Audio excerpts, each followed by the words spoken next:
Happy New Year, you beautiful Rams fans, and hopefully Tuna fans. Definitely football fans, though. It is officially the year 2025, and your Los Angeles Rams are NFC West champions. Today's episode, we're going to talk a little bit about what it took to become kings of the NFC West. They were left for dead a little over 2 months ago. They climbed to the mountaintop. They have a guaranteed home playoff game in less than 2 weeks. We're going to talk a little bit about what it took to get halfway out of the coffin and become a division winner. We have some playoff seeding predictions and just some other rambling about the Cardinals game right after this intro music.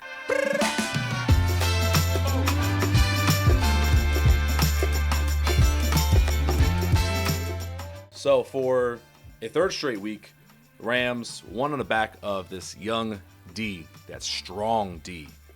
Full pause. I like to call them the daycare defense. This is the second youngest team in the NFL, mostly because of that youthfulness on the defensive line and that box that has been performing phenomenally for the Rams. They had 4 sacks, 2 interceptions, allowed less than 10 points against Kyler Murray and this potentially explosive offense. Despite how their season's gone, there's a lot of talent on that offense. Especially they got blown out in week 2 against Arizona, so this is a little bit of a revenge game. A lot of pride that was shown on that Los Angeles sidelines. It's exciting. I'm a little flustered right now just because there's so much to talk about. I'm really, really excited. If you would have told me 3 months ago the way their season had started, that the Rams would be in this position, I'd believe you, be a little skeptical. I thought they'd be a wild card team. I thought about week 5, week 6, winning the division was like a 1 to 5% chance, which I think a lot of ESPN analytics were showing that. Phenomenal job. Hats off to the organization, Sean McVay, Matthew Stafford, the rest of the leadership. A little bit of homerism on my end here, but you got to give credit where credit's due, man. They actually did it. And then we're going to take a look back, touch on some of the hot topics, the key milestones that happened throughout the season that got them to this point. Wild card berth and winning the West. It's funny because last season and this season, they needed a little bit of help from other teams. One of those teams being the really lowly, not a lot of win, Carolina Panthers. Last season, I think it was the Buccaneers they beat in a monsoon game. Like, the Rams really needed the Panthers to somehow pull off a win, and it was like not likely. And they ended up winning like 9-6 or 9-7 in the pouring rain. That was like Johnny Hecker also helped us out in that game with some big punts. Phenomenal job. They had a win about 2 weeks ago as well that helped us out. Rams ended up handling business at home against the Cardinals, like I said, in a revenge game. Given the opportunity to rest on Sunday since the game was on Saturday, like I said, given the opportunity to have the rest of the league assure them, hey, strength of schedule, strength of victory, 3 out of 5 happened on Sunday and Saturday combined.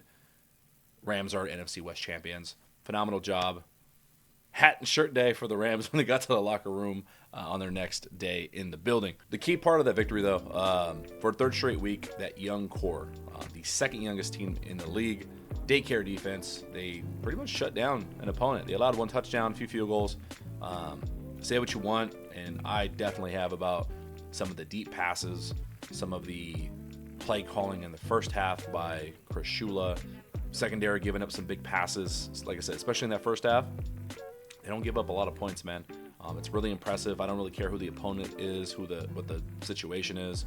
It was Niners on a short week in the rain, and it was Jets in like 35-degree weather against an Aaron Rodgers-led team that had just dropped like 30-plus points on the Jaguars the week before, and then now a really familiar foe. And the team that's going to fight you tooth and nail and knows you extremely well in the Arizona Cardinals. So even when our offense was not outputting like a Buffalo Bills type game, defense shuts them down. Multiple sacks, turnovers. It's not a lot of points. Like, you win like that. Like, defense travels, run game travels. Phenomenal job. Play of the game. Obviously, Killer Witherspoon with the game-stealing interception, who I have to admit, I did not know he had that level of hands. You make the joke that DBs play DB because they can't play a wide receiver. Keller could probably play a little bit of wide receiver the way he dove at that ball, secured it, two hands when it's like an inch off the ground is crazy. That's going to be in Rams lore forever. Like, big moment for Kello. The way that he's played the last few weeks, he's really stepped up in a big spot, especially with injuries of Kobe Durant. Needing some veteran presence on that back end with a youthful front. I think he's earned himself a contract somewhere. If not here in Los Angeles, he's definitely going to earn some dollars somewhere in the league. So congrats to Kello. Some of the big plays that happened during that game are going to happen. Like I see, NFL passing is going to happen. They did not allow a big run effort by the Cardinals. Some of the positioning with some of these young guys, like even Quentin Lake, Cam Kinchens, some of their positioning on some of the crossing routes, the drag routes, we're going to dive a little bit deeper into that in a few minutes. But they're very susceptible to those things. Roseboom got a little exposed by McBride, by Harrison. Those are hard passing concepts to cover for that length of time. So they're banking a lot of the defensive success on, can this front get home to the quarterback? It's going to be a tough matchup against anyone in the playoffs. Can they do it? Yes, I think they can. They've shown that they can.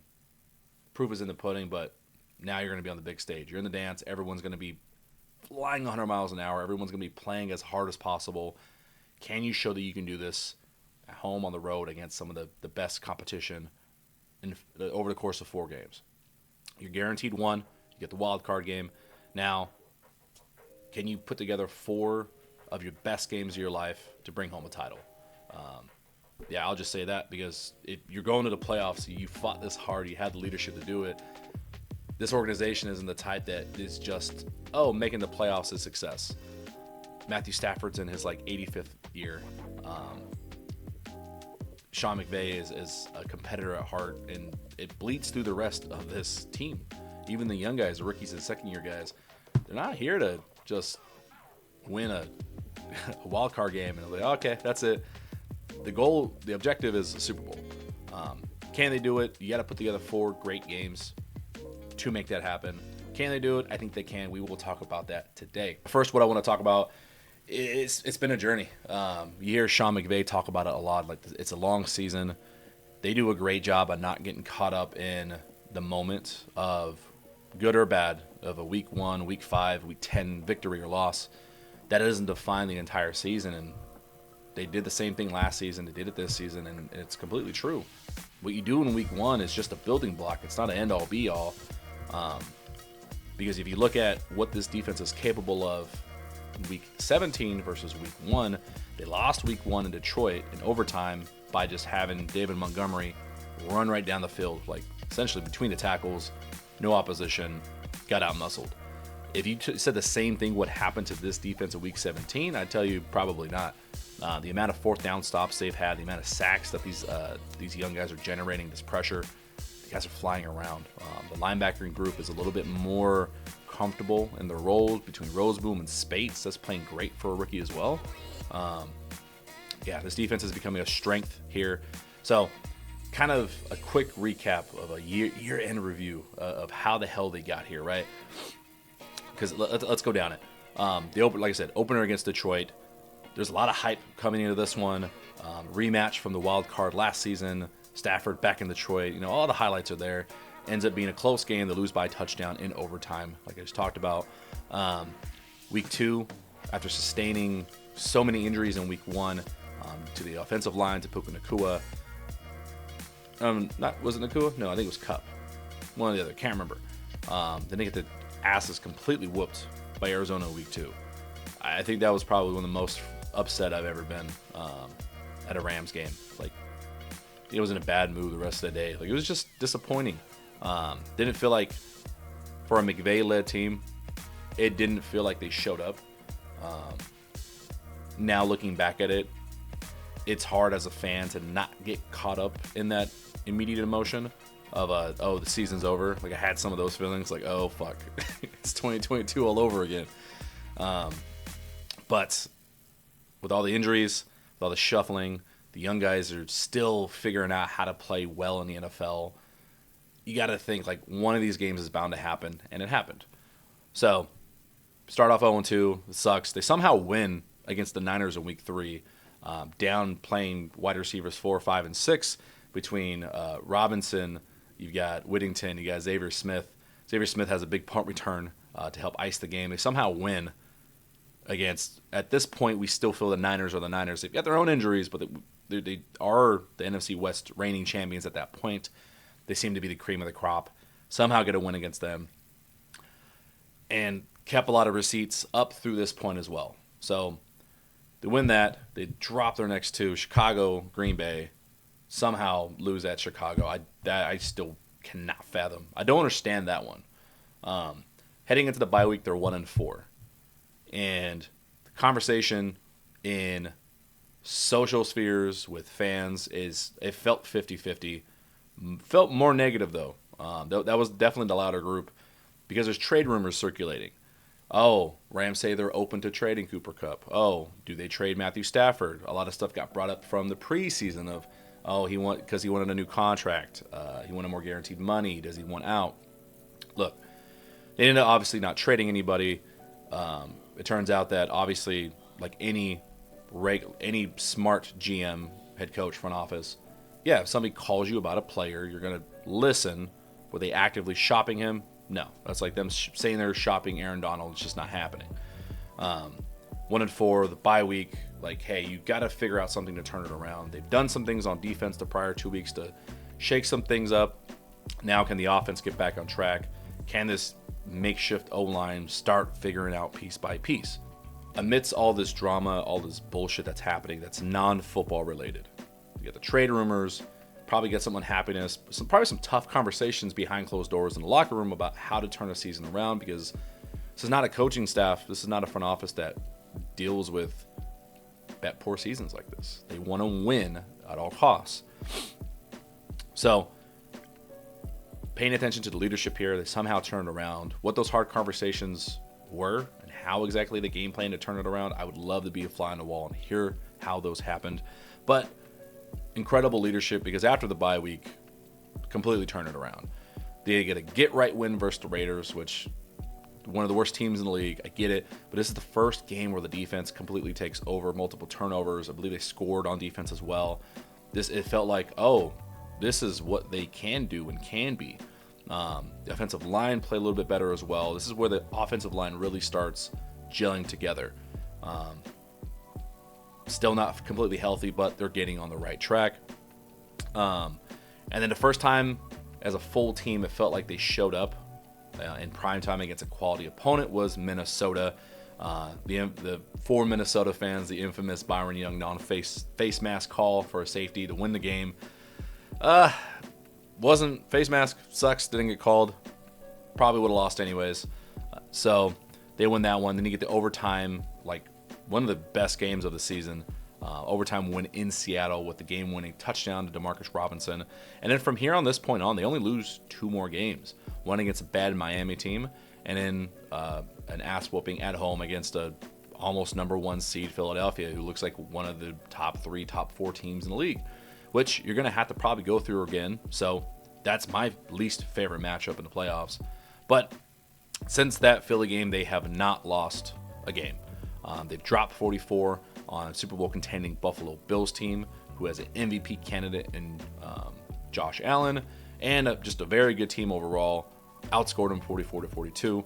And in the last 3 games, the defenses won, essentially won those games for us 3 weeks in a row, allowing 10 points per game. Emphasize the ability of McVay, just the leadership to keep steady captain, steady ship. Doesn't matter which end is winning. Doesn't matter how. A win is a win. If you can get into the dance and you have the leadership, you have the quarterback that can do it, and you have a core, they can go on a fucking run. I've been saying this since the beginning. They can win a Super Bowl, and they're proving that they have different ways that they can do it. And the same goes for Stafford as well. This whole thing could have gone downhill immediate. How many other teams do we see in the league where they start off 1-3, 1-4, 1-5, and it's just, okay, well, let's trade a piece. Okay, is our coach on the hot seat? Quarterback gets benched. Quarterback's not ready. Rumors circling out of there. People aren't happy. Bad interviews. You got like Micah Parsons type shit. Like, how many other organizations that once shit hits the fan and things are going not great, it just spirals and goes downhill even faster. 2 seasons in a row now that has not happened. Like, you can say what you want about Stafford in the last 3 weeks, interceptions a lot sometimes in the season. I think he's a Hall of Famer because of his leadership. Like, you keep the ship steady and you believe in the process and what you've got growing, and you just fucking keep pushing ahead, man. It's literally impressive. It's why Stafford's been one of my favorite players, like, since he's entered the league. Just a pure football guy. Like, this is incredible. Like, I am glazing hard right now because this shit is literally incredible. The fact that they're able to keep everything on the rails and now win the division is insane. Leaders along the way, like I said, for Stafford, I just want to read off some stats. I know a lot of people are going to sit here and be like, he didn't have a great year, he's going downhill. He's really not. For something that's a down year, mind you, missing wide receiver 1, 2, and I think 3. I can't remember if Robinson's missed games. Not having your starting tight end until like 2 weeks ago. Missing 2, 3, 4 starters in the offensive line all the way through like 4 weeks ago. Matthew Stafford, 340 completions, 517 attempts. That's a 65.8 completions, about average for his career.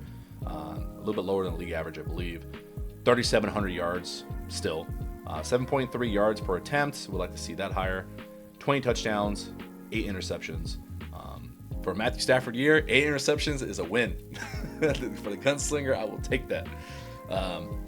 20 touchdowns being low. The first half of the season, they really struggled with the red zone. Like I said, missing wide receivers 1 and 2.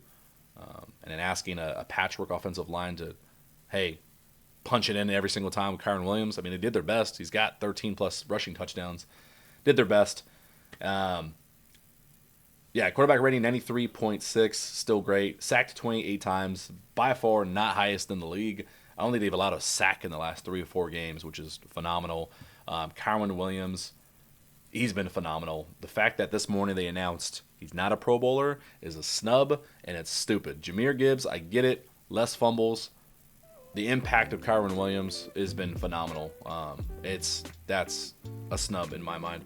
316 rushing attempts. 1,299 yards, 4.1 yards attempt per carry, 14 touchdowns, and I believe throwing 1 or 2 receiving touchdowns as well. Bravo, Kyren. Bravo to that O-line for picking up the slack. We're talking about defense playing well. What exactly have they done? And I'm gonna hype myself up a little bit here. In the preseason, I said if they're ever gonna win a Super Bowl this year, somehow, some way, one of the key factors of doing it is not just the defense, but it's going to be the combination of Byron Young and Jared Verse. Those two can combine for 20 sacks. That means that this defense is having success, and they're going to be able to win major games in January through February. I was not prepared, and I got to apologize to Braden Fisk. I did not know that boy was like that. I didn't account for the impact that another rookie on the interior post Aaron Donald was going to have this sort of impact, not named Kobe Turner. Braden Fisk, 8 sacks. He's going to be like, his name is going to get some votes for Rookie of the Year, but Defensive Rookie of the Year is going to go to Jared Verse deservedly. The dude's taking over games and won games. He's closed games. But I'm going to cheat a little bit, and I'm going to say I was still almost correct if we include Braden Fisk. So I said Byron Young and Jared Verse had to have 20 sacks. Byron Young has 7. Jared Verse has 4.5. Right? The pressures are through the roof between the whole front defensive line. Add in Braden Fisk's 8 sacks as well. Between the 3 of them, they have 19.5 sacks. I'm going to cheat and say I was damn near right. Like, if this team's going to have success and at least make the postseason, 20 sacks between, I'll say the 3 of those guys, we're half a sack away. I'm going to pat myself on the back there. Chris Shula has figured out a way to mix up his defense and put guys in roles to where they can excel and think less as rookies and second-year guys and just play 100 miles an hour. Like, what do you do best? How do I put you in a position to go get the quarterback and stop the run? And he's done that. Like, they got a lot of weird dime packages where you've got, like, Cam Curl, Jalen McCullough playing middle linebacker, showing blitz, simulating blitzes. Like, they're coming from really weird places, not at a high rate, but the way that they're lining up is confusing some offenses, and it's generating pressures. Man, phenomenal. And then I got to say special teams too. I think Ethan Evans has taken a leap this year. I think he's a great punter. If you told me he'd be a Pro Bowler, potential All-Pro the next few years, I believe you. Josh McCarty, a lot of people wanted him out a few weeks ago. He's delivered the last few weeks. And I said in the preseason, you get a rookie kicker, you know what you're signing up for. I don't care if he's Sebastian Janikowski, first-round caliber. He's going to have some misses. He's going to have some tough stretches. It's what you signed up for. Deal with it. He's going to be fine. Trust the process. Let him progress. Another person I want to highlight on the special teams, his first year on the roster, first and Tuna podcast, alumni Xavier Smith. His first year through 15 games as punt returner, no muffs, no fumbles, no mistakes. Would like to see him take some more returns instead of fair catches, because you get those gray areas where it's like, do I have room, do I not? Took the safe route, didn't allow turnovers off of special teams. Also threw in some tackles on punt coverage for a quote-unquote on paper undersized guy, undrafted free agent rookie out of Florida A&M. Hey, bravo, Xavier Smith. You've earned that money, boy. All right. So, with all that said, all that bullshit that happened, all the climbing they did, they somehow won the West. They won the West, and deservedly so. Mind you, again, second youngest team in the league. Second toughest schedule as well. It was Niners, Rams, two toughest schedules in the league based on like travel time and opponent strength, things like that. Now they're in a position where they've allowed themselves to have the conversation. Do we rest our starters? Do we not? Do we want the 3 seed? Do we want the 4 seed? They're choosing, as of this morning or yesterday morning, Matthew Stafford is guaranteed he's sitting. We're getting a Jimmy G game. So I was in the building at Levi last season for the Carson Wentz and Sam Darnold Bowl. I will again be in the building at SoFi for the Jimmy G and Geno Smith Bowl. I know they're anticipating like probably 90+% female attendance. The greater Los Angeles area group of women have heard the call of handsome Jimmy G, and they will be there to support their man. Hell, I will be too, because that boy is handsome as hell. But just because they're going to be resting, they have a guaranteed division. Only thing that's worth playing for is the 3 seed, 4 seed. It's you don't know which one of the 4 teams in the wild card you're going to play. It's better to rest like your signal caller, because you're not winning a Super Bowl without Matthew Stafford. Plain and simple. I don't care if you have like the 2009 Patriots. If you don't have Tom Brady, you're not winning anything. So they're not waving the white flag. I think they win against Seattle with Jimmy G. I think you're going to get a heavy Blake Corum. You're still going to have a lot of the starting defense just because you can't rest everyone. You're going to have to play some of them at least part of the game. So both going to be important, but the health of your gunslinger is going to take precedent. Moving forward, looking at the playoffs though. Let me see if I have a prediction here. Let's see. Where is... Yeah, we edit this part out.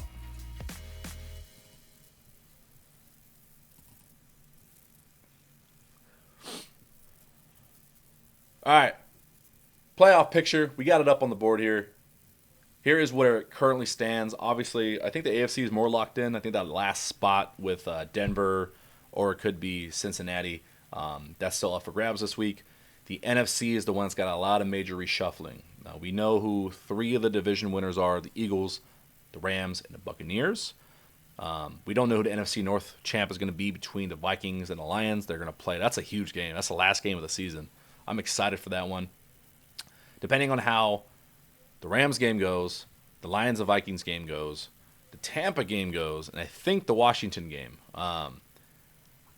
we don't know who the Rams are going to play. Like, the Rams could be the 3rd or 4th seed. The wildcard teams could be a mix between the Lions, the Vikings, the Packers, or the Commanders. We have no idea who the opponent is. We don't know if the Rams are playing on a Saturday or Sunday. Who do I think it's going to be? I think it's going to be Washington. I think that if the stars are going to line, if I believe so strongly in the Rams winning a championship, I think it has to start with home game, not an NFC North team. You're going to have to go through the NFC North at some point, but buy yourself some more, some more juju.